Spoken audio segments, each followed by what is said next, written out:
You can't turn on the TV, check Facebook, or watch a video online without seeing Michael Bloomberg. The Democratic hopeful has spent more than $450 million on ads.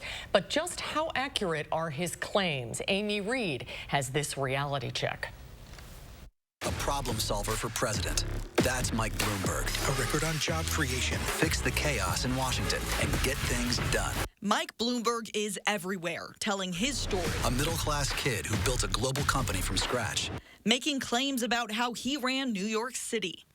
Mayor of New York, rebuilding the city after the 9/11 terrorist attack, creating 450,000 jobs.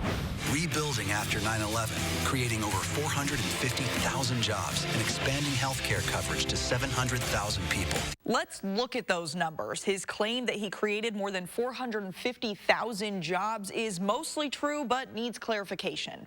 Mayor Mike Bloomberg took office in January 2002, 3 months after 9/11. Looking at both total non-farm and total private sector jobs in New York City from his tenure, there were about 315,000 more jobs at the end of 2013 than at the end of 2001. But if you take out job losses, so only jobs created during this time, which is his claim, there are about 567,000 more jobs by the end of his time as mayor. He also claims he expanded health coverage to 700,000 people, which is also mostly true. The numbers, according to PolitiFact, are accurate. They looked at Bureau of Labor Statistics, which showed the city's uninsured population dropped from 1.8 million in 2001 to 1.05 million in 2013, or about 750,000 people. However, in that time, New York State expanded Medicaid, and officials don't credit Bloomberg for this change, though he did run efforts in the city to help boost enrollment. Bloomberg also said he helped rebuild the city after 9/11, but we feel it's important to note that in that time, the Associated Press uncovered a New York City police operation that targeted minority populations to find evidence of terrorist activity. The AP said the police had informants known as mosque crawlers who would monitor Islamic sermons. Bloomberg has not apologized for this, like he has for stop and frisk. He's been a leader throughout the country for the past 12 years. Mr. Michael Bloomberg is here.